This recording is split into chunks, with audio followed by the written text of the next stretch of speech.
부동산 레버리지랩 라이브 방송을 시작해 보도록 하겠습니다. 1월 25일 이번 주는 어떤 이슈가 있었는지 토픽 4가지를 뽑아봤습니다. 한번 보시죠.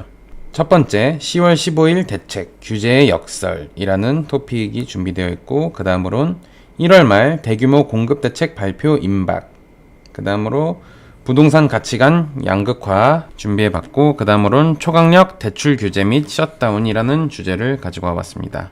이번에는 찌라시도 섞여 있기는 한데 뉴스 기사까지 나올 정도로 금융권과 기관에 쉬쉬하면서 퍼진 것이라 안 가져올 수가 없었습니다. 하나씩 차근차근 살펴보도록 하겠습니다. 첫 번째, 준 강남이 진짜 강남을 넘었다. 10월 15일 대책 석 달 규제의 역설이라는 기사를 가져왔습니다.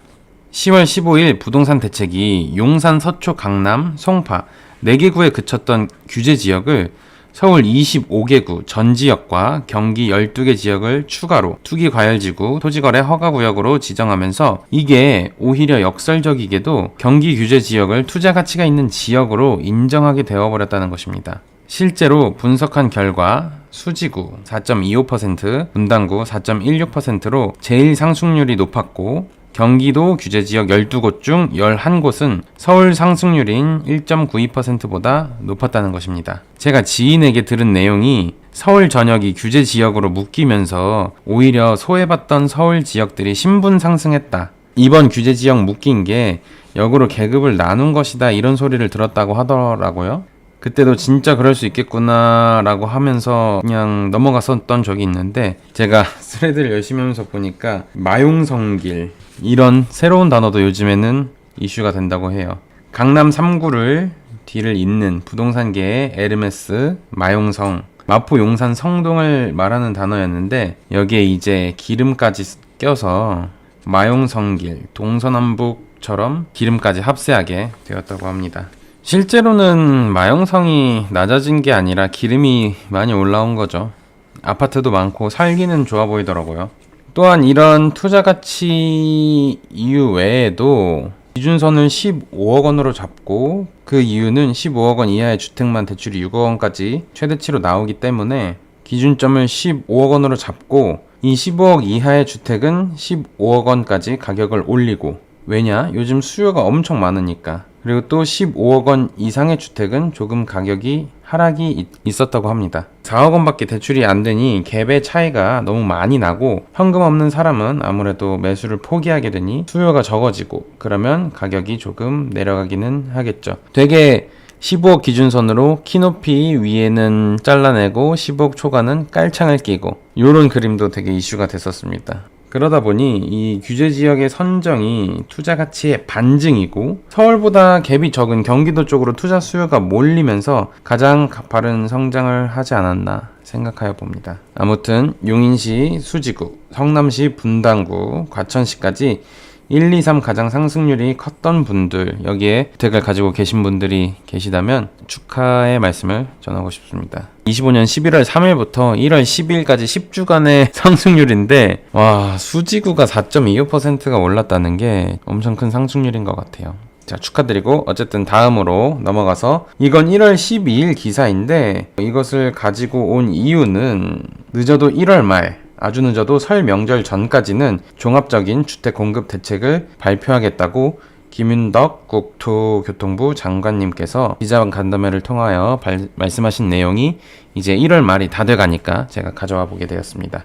지난번에 라이브 방송에서도 말씀드렸듯이 주택산업연구원의 보고서 2026년 주택시장 전망과 정책 방향에 나왔었던 내용인데, 보시면은 수요는 늘어나고 공급은 없으니 전세가 상승을 막기 어렵다. 전세가가 상승 압력을 견디지 못하면 부동산 가격을 잡기 어렵다고 말씀드렸었는데, 그거에 답을 줄 수 있는 공급 대책, 그것도 대규모 공급 대책이 1월 말, 늦어도 설 명절 전까지는 공급 대책을 내놓겠다고 합니다. 그래서 과연 어떤 공급 대책들이 나올지 이게 참 궁금하고, 이제 그 시기가 다가오는 만큼 한번 주의 깊게 보시면 어떨까 하여 기사를 가져오게 되었는데, 이번 공급대책의 주요 골자는 이렇습니다. 서울 도심 유휴부지 활용, 역세권 노후 청사, 미사용 학교 용지, 공공기관 유휴부지를 복합 개발하여 직주 근접 주택을 공급하고, 3기 신도시 패스트트랙, 고양, 창릉, 남양주 왕숙 등 3기 신도시 1.8만 가구를 포함해 올해 수도권 공공택지 총 5만 가구를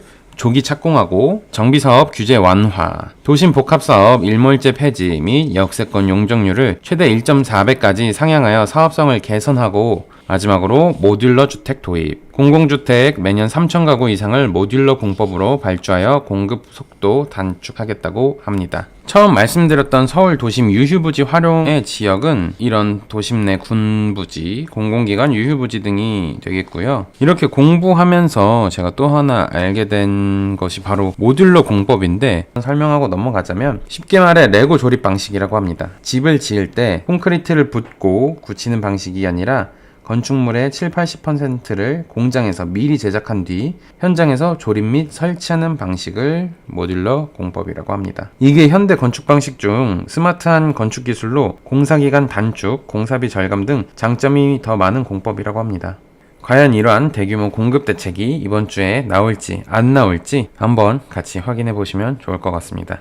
이번에 볼 내용은 집은 신분 계급장 vs 잠만 자는 곳, 부동산 가치관도 양극화라는 주제를 가져와 봤습니다. 제가 2010년대까지만 해도 삶이 바쁘고 그러니까 그런지 모르겠는데 집에서 진짜 잠만 잤거든요. 그래서 사실 그 당시에는 집은 그냥 잠만 자는 공간이 아닌가라고 생각을 했었는데, 요즘에는 그 생각이 저조차도 바뀌었어요. 매일경제 기사입니다. 히림 종합건축사무소, 알투코리아 부동산 투자자문, 한국갤럽조사연구소가 공동으로 2026년 부동산 트렌드 보고서를 발간했는데, 주택은 사회적 지위를 표현하는 수단이 된다고 응답한 비율이 48%나 됐다고 합니다. 이는 전년 대비 크게 상승한 수치로 부동산이 단순 거주 공간을 넘어 서열의 기준이 되었음을 보여준다고 생각합니다. 그래서 요즘에 특히나 똘똘한 한 채를 선호하니까 입지도 되게 중요하잖아요. 이게 또 지위를 나타내는 수단이 된 것 같다라는 생각도 듭니다. 이러한 인식의 양극화로 문제가 되는 부분이 하나 있는데, 적극적인 투자층은 혹은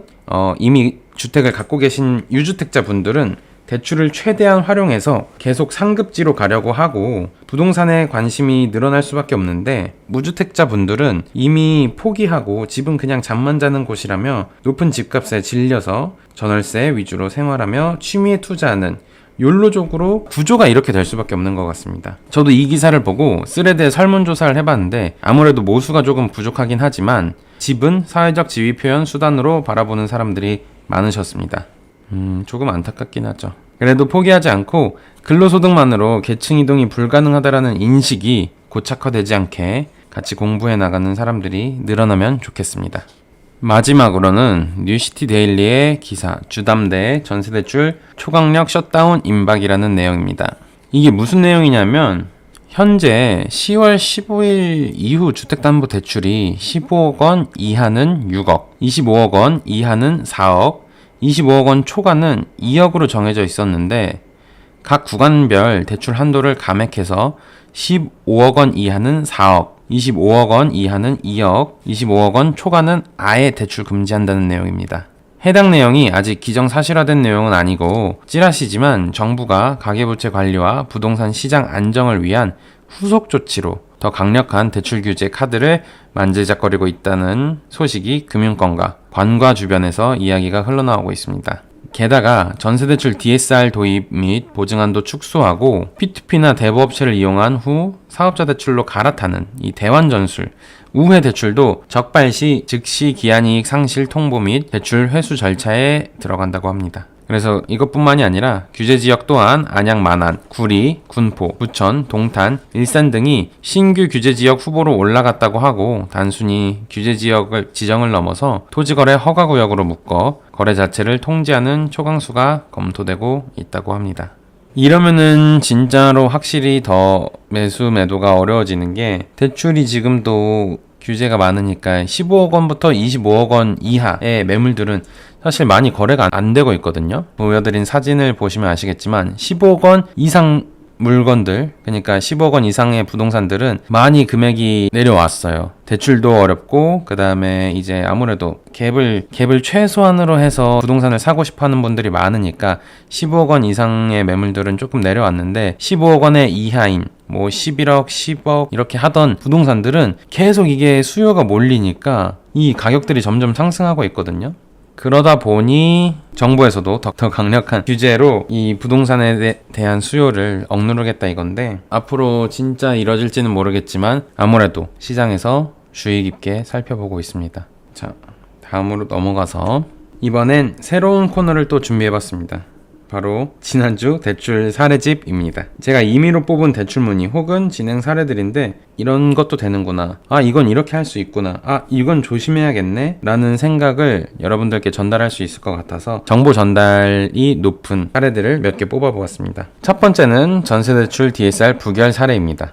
그리고 두 번째는 주택담보대출 환수 사례, 그리고 마지막으로는 세대분리 전 전세 퇴거 사례, 이렇게 세 가지를 제가 뽑아봤습니다. 한번 차례대로 보도록 하겠습니다. 이 전세대출 DSR 부결 사례는 무엇이냐면, 그래도 고객님이 잘 해결이 됐는데 아무 생각 없이 그냥 전세계약서를 먼저 쓰신 거예요. 전세계약서를 쓰고 대출을 알아보려니 DSR이 초과되어서 대출이 1, 2금융권에서 모두 부결이 되었던 분이 계셨습니다. 어떻게 이럴 수 있냐, 당연히 대출을 먼저 알아보고 전세 계약서를 써야 되는 거 아니냐라고 하실 수 있는데, 그 순서가 맞기는 맞죠. 근데 이게 과거에는 전세자금 대출이 DSR을 보지 않았기 때문에 너무나도 문제될 게 없었고, 심지어 이분은 주택도 없으셨기 때문에 당연히 내가 대출이 가능하겠거니 라고 생각하셨었던 거죠. 그리고 우리가 보통 전세를 한번 살면은 요즘에는 다 2+2잖아요. 최소 4년에 뭐 마음에 들어서 더 산다고 하면은 그 이상 사시는 분도 많으니까, 과거에는 전세자금 대출을 잘 받았었고, 그러니 이번에도 당연히 대출을 받을 수 있겠다고 생각했던 거죠.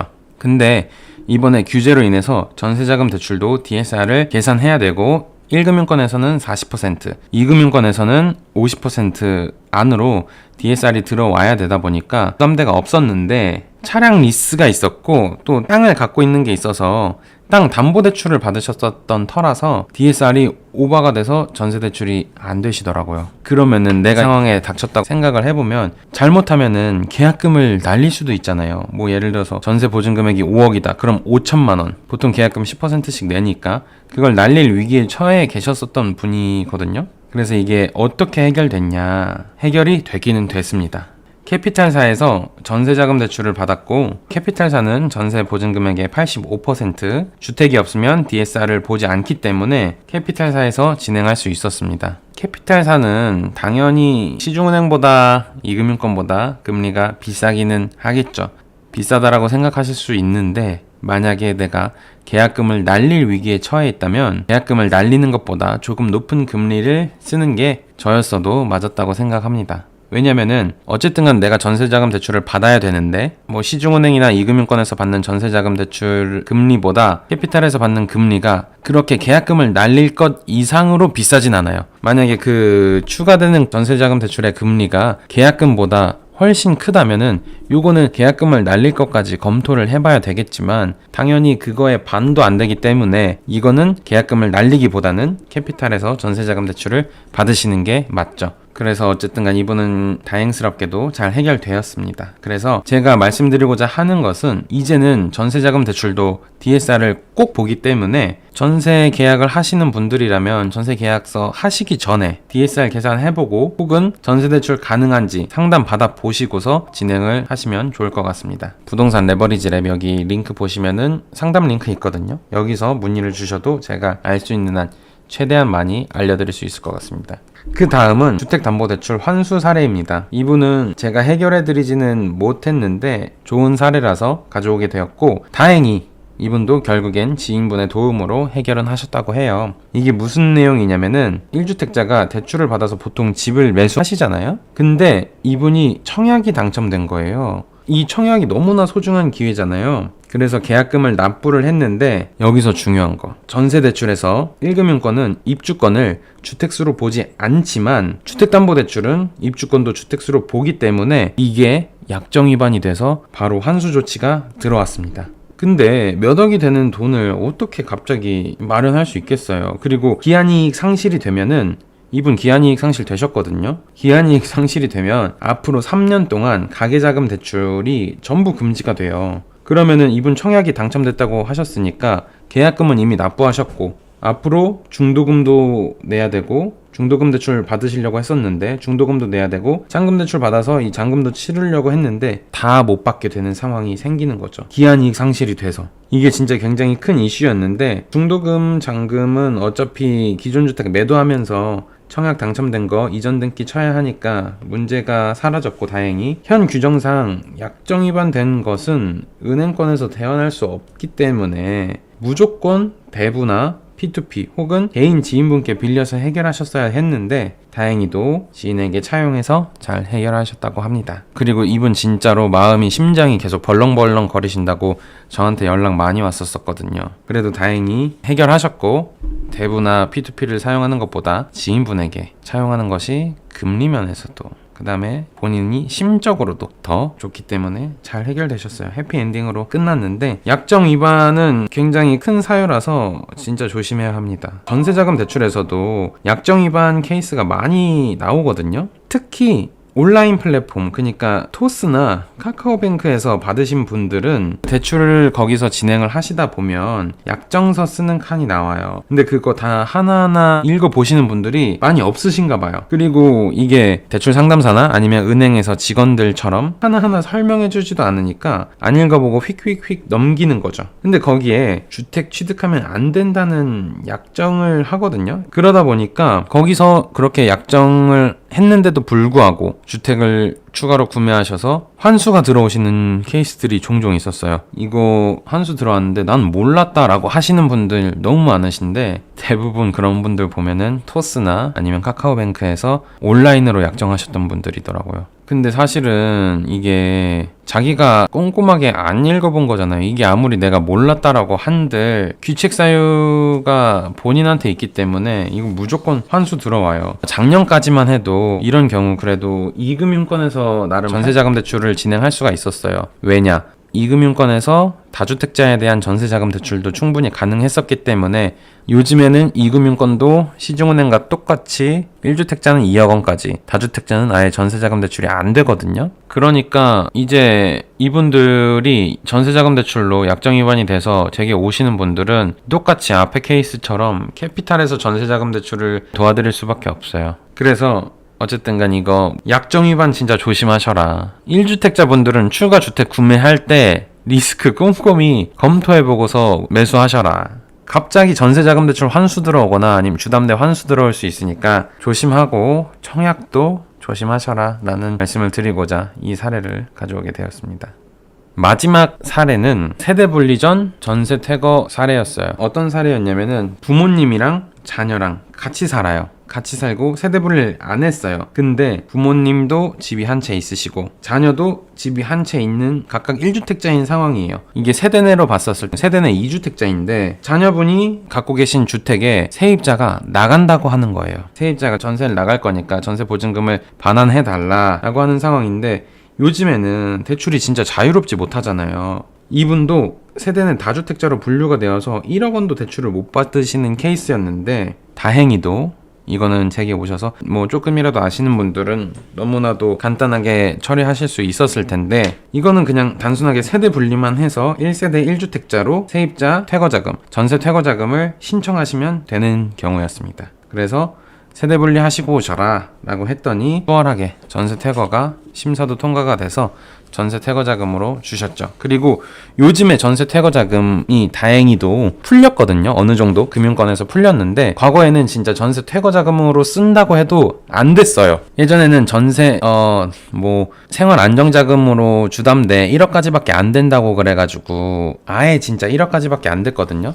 내가 세입자를 내보내고 실거주를 하려고 해도 1억 원까지밖에 안 됐어요. 이 대출이. 근데 요즘에는 이런 사례들이 계속 나오고 개정하고 하다 보니까 조금 이게 어느 정도 풀려가지고 1주택자일 때 내가 세입자를 내보내고 실거주를 하려고 한다. 그러면은 전세 퇴거자금 대출이 또 가능합니다. 물론 전세 퇴거자금 대출이니까 가계자금이잖아요. 이것 또한.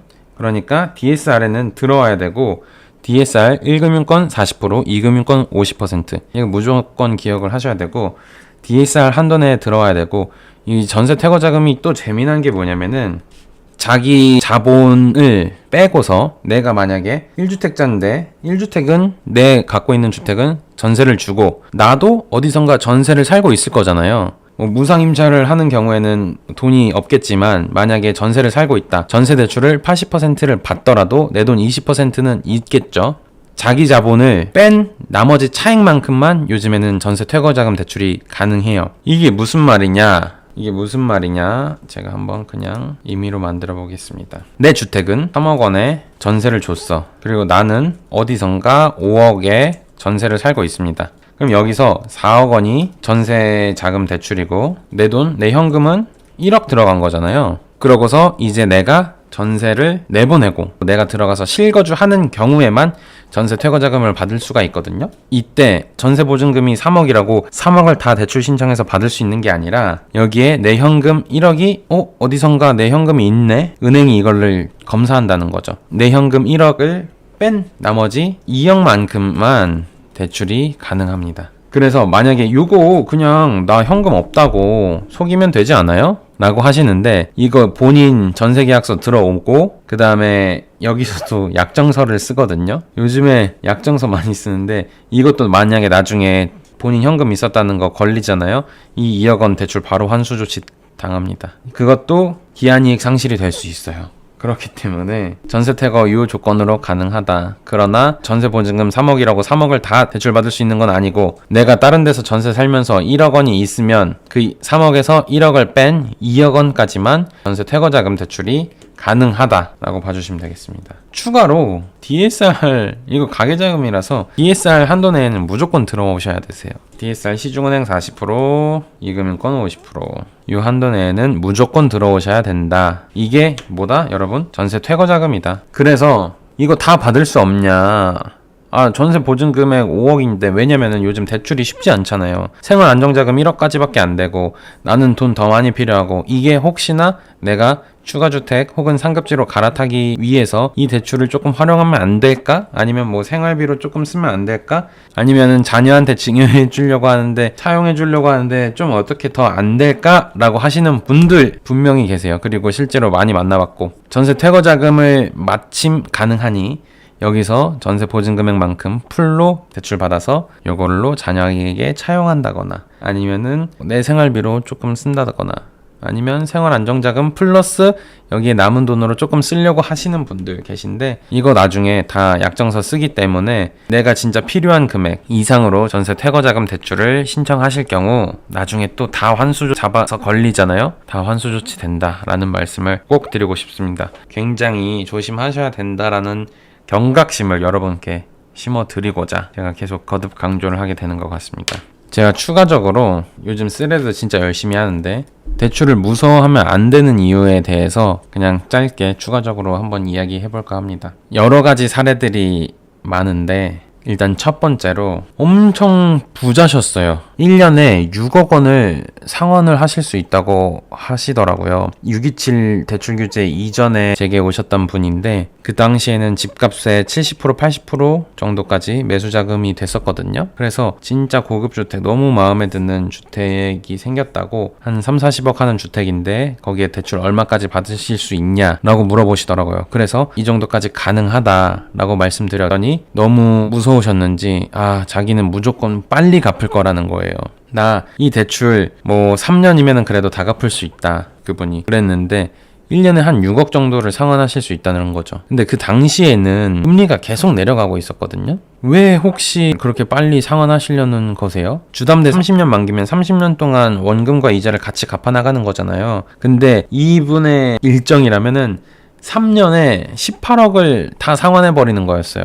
그러니까 왜 도대체 그렇게 빨리 하시는 거죠? 제가 물어봤더니 이분이 뭐 워낙 부유하다 보니까 대출을 받을 일도 없었고 대출은 되게 나쁜 거로만 생각했었는데 한번 얘기하고 싶다라고 해서 이야기를 나눴고, 차라리 주식 투자나 아니면은 부동산 투자나 지금처럼 금리가 내려가고 있으니까 자산에 투자를 하셔라, 현금 갖고 계시지 말고 상환하시지 말고 그냥 차라리 대출 금리가 4%다 라고 하면은 4%보다 그 당시에 그냥 배당 투자에만 넣었어도 막 7, 8% 나왔었으니까, 주식시장이 또 핫했고 하다 보니까 그냥 그렇게 하셔라 라고 말씀을 드렸었던 거죠. 어떤 종목은 추천하지 않았지만 그냥 조금이라도 재테크에 관심이 있으시면 그런 쪽으로 돈을 굴리시는 게 어떻냐라고 말씀을 드렸는데, 그게 너무 그분께는 감명이었던 거예요. 어쨌든 큰 도움을 드렸었고 너무 감사하다고 그분께서 말씀 주셨었는데, 이게 대출을 무서워하면 안 되는 이유인 것 같습니다. 첫 번째는 이 인플레이션 있잖아요. 인플레이션은 내 돈뿐만이 아니라